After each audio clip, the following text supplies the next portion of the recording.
നമ്മുടെ കേരളത്തിൽ ഒരു ഡബിൾ എഞ്ചിൻ സർക്കാർ വന്നാൽ വികസനം ആകാശം മുട്ടെ ഉണ്ടാകുമെന്നാണ് ഒരു രാഷ്ട്രീയ പാർട്ടി പറയുന്നത്. എന്നാൽ വികസനമാണോ അഴിമതിയാണോ ആകാശം മുട്ടുക എന്ന സത്യം ഇപ്പോൾ ഗുജറാത്തിൽ നിന്ന് പുറത്തു വരികയാണ്. ഗുജറാത്തിലെ സൂറത്തിൽ 21 കോടി രൂപ വകയിരുത്തിയ ശേഷം പണിത വാട്ടർ ടാങ്ക് ഉദ്ഘാടനത്തിന് മുമ്പേ ഇടിഞ്ഞ് താഴെ വീണു.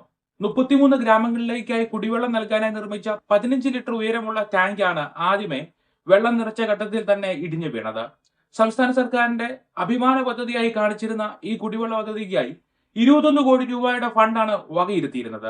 എന്നാൽ ശരിയായി കമ്പിയും സിമെന്റും ഉപയോഗിക്കാതെ പണിത ഈ ടാങ്ക് കുടം നിലത്ത് വീണ് ഉടഞ്ഞതുപോലെ ഇപ്പോൾ കിടക്കുകയാണ്. ഒപ്പം ആരുടെയൊക്കെയോ പോക്കറ്റിൽ 21 കോടി രൂപ വീതിച്ച് എത്തിയിരിക്കുന്നു. സൂററ്റിലെ ടാഡ്കേശ്വർ ഗ്രാമത്തിലാണ് ഈ 15 മീറ്റർ ഉയരമുള്ള വാട്ടർ ടാങ്ക് നിർമ്മിച്ചത്. 9 ലക്ഷം ലിറ്റർ വെള്ളം ശേഖരിക്കുവാൻ കഴിയുമെന്നായിരുന്നു അവകാശവാദം. എന്നാൽ ഉദ്ഘാടനത്തിന് മുൻപായി ടാങ്കിൽ വെള്ളം നിറയ്ക്കുവാൻ തുടങ്ങിയതിനെ തുടർന്ന് ടാങ്ക് നിലം പൊത്തുകയായിരുന്നു. അപകടത്തിൽ 3 തൊഴിലാളികൾക്ക് പരിക്കേറ്റു.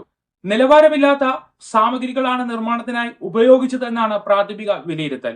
സൂററ്റ് റൂറൽ ഡിസ്ട്രിക്ട് പോലീസ് ഈ വിഷയത്തിൽ കേസെടുത്ത് ഇതിന്റെ എഞ്ചിനീയർമാരെ അറസ്റ്റ് ചെയ്തിട്ടുണ്ട്.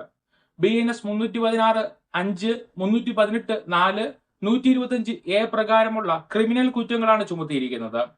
ഗുജറാത്ത് പോലുള്ള സംസ്ഥാനത്ത് ഈ അന്വേഷണം ഉന്നത തലങ്ങളിലേക്ക് നീങ്ങി ഇതിന് പിന്നിലെ യഥാർത്ഥ അഴിമതി നടത്തിയവരെ കണ്ടെത്തുന്ന നിലയിലേക്ക് എത്തുമെന്നുള്ള പ്രതീക്ഷ വളരെ കുറവാണ്.